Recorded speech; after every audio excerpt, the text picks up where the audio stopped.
আপোনালোকে বস্তু কেইবিধ দেখি গম পায়ে গৈছে যে আজি মই কি বনাম। আজি মই বনাম মাছৰ টেঙা জোল। মাছৰ টেঙা জোল বনাবৰ বাবে মই ব্যৱহাৰ কৰিম সোৱাদমতে কৰ্দৈ যেহেতু টেঙা সেইমতে আপোনালোকে টেঙাটো যিমান খায় সেই হিচাপত দিব।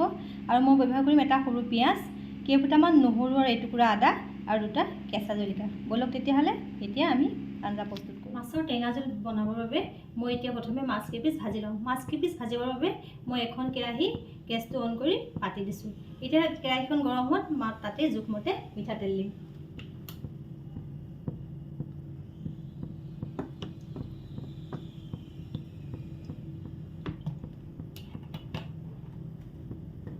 এতিয়া তেলটো গৰম হোৱা লাগে। তেলটো গৰম হোৱাত মই ইয়াতে কেইপিচমান মাছ দি লাহে লাহে লৰাই দিছোঁ আৰু মই গেছৰ ফ্লেমটো কমাই ৰাখিছোঁ যাতে মাছটো বেছিকৈ ফ্ৰাই হৈ নাযায়। মোৰ মাছ কেইপিচ ফ্ৰাই হৈ গৈছে। এতিয়া মই মাছখিনি উল্টাই দিছোঁ।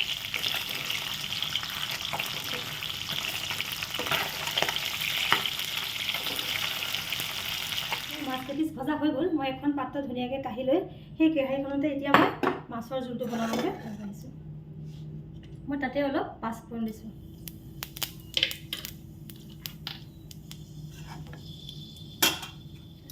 কাটি ৰখা পিঁয়াজ। পিঁয়াজটো মই ৰঙচুৱা হোৱালৈকে অকণমান ভাজি দিম। পিঁয়াজটো গল্ডেন ব্ৰাউন হোৱালৈকে ভাজি হৈ যোৱাত মই তাতে আদা নহৰু যোগ কৰি দিম আৰু কাটি লোৱা দুটা কেঁচা জলকীয়া।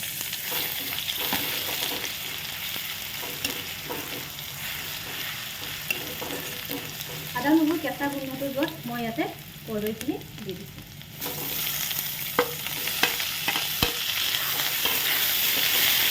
গেছটো কমাই কৰ্দৈখিনি অলপ সময়লৈ ভাজিব লাগিব। মই ইয়াতে মছলা হালধি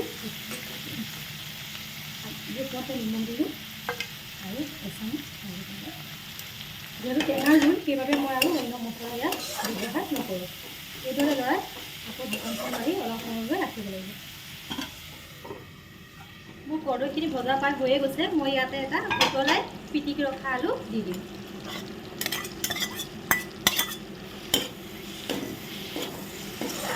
এইবাৰ অলপ ভাজিব লাগিব।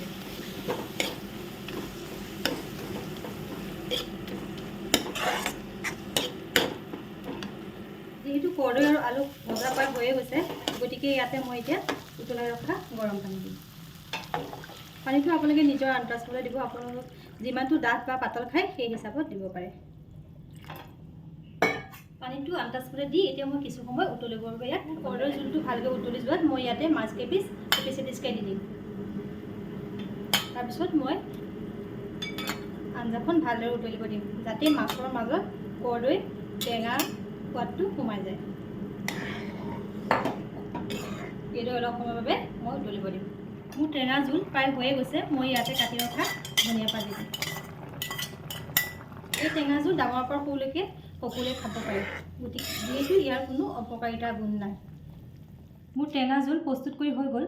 এই খাদ্যবিধ দেখিবলৈ যিদৰে সুন্দৰ হৈছে সেইদৰে খাবলৈও বহুত সোৱাদযুক্ত হয়। সকলোৱে এবাৰ বনাই চাব আৰু খাই কেনেকুৱা লাগিল কমেণ্ট কৰি জনাব।